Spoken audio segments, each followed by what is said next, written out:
احمد عبد القادر يا جماعه عامل مشكله مع اداره النادي الاهلي. النادي الاهلي مشكورا عرض على احمد عبد القادر، قال له تعالى اجدد لك واطلعك اعاره للنادي المصري مقابل 30 مليون في الموسم. كامل ابو علي اتفق معانا ان هو هيديك 30 مليون في الموسم مقابل ان انت تروح اعاره سنه النادي المصري. احنا شايفين ان كده حلو مش وحش، يعني انت كنت بتاخد مع النادي الاهلي 13 مليون في الموسم. احمد عبد القادر رفض وبلغ وكيله احمد يحيى، قال له قول لمحمد يوسف ما يكلمنيش في التجديد ويكلمني في حاجه. طب ليه يا احمد؟ قال لك اصل انا كده كده فاضل لي سنه، السنه دي اقضيها بالطول والعرض اللي هو الموسم، وكده كده هيروح الزمالك. خد مني معلومه، احمد عبد القادر متفق مع اداره الزمالك ان هو هيروح الزمالك. ليه؟ عشان مجلس اداره الزمالك عايز يرد الصفعه بتاعه انتقال زيزو للاهلي. قال لك مش انت خدت من عندي جناح، انا برضه اخد من عندك الجناح، انا اخد منك احمد عبد القادر. فانا رايي كاداره نادي اهلي، شوف طلبات احمد عبد القادر ايه وجدد له. شوف طلبات احمد عبد القادر ايه وجدد له.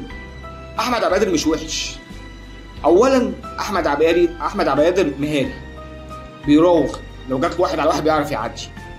تاني حاجه كولر كان مموت الواد ده، كولر كان مموته. الواد دوت طلع بره كسر الدنيا، طلع بره كان بيجيب في كل ماتش جول. الواد مش وحش.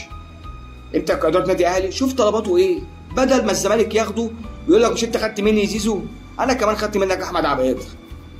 احنا ما نديش فرصه للزمالك يعمل كده، ما نديش فرصه للزمالك ياخد لعيب من الاهلي ويقول لك زي ما خدت مني زيزو زمان. لا، انا مش هوصل الزمالك للمرحله دي. تاني حاجه انت لو بصيت لها، احمد عبد القادر سنه 26 سنه، سنه 26 سنه. تعال بص على زيزو، تعال بص على تريزيجيه، هتلاقيه 31 32. فاحمد عبد القادر ينفعك 7 سنين قدام. انت لو عملت له عقد كويس، عقد طبعا زي النجوم مفيش مشكله، هو يروح مصر ياخد 30 مليون، لا يا عم اعمل له مثلا 35 مليون في الموسم، هتلاقيه وافق. لان الزمالك استحاله يديله 35، استحاله الزمالك هيديله 35 مليون في الموسم.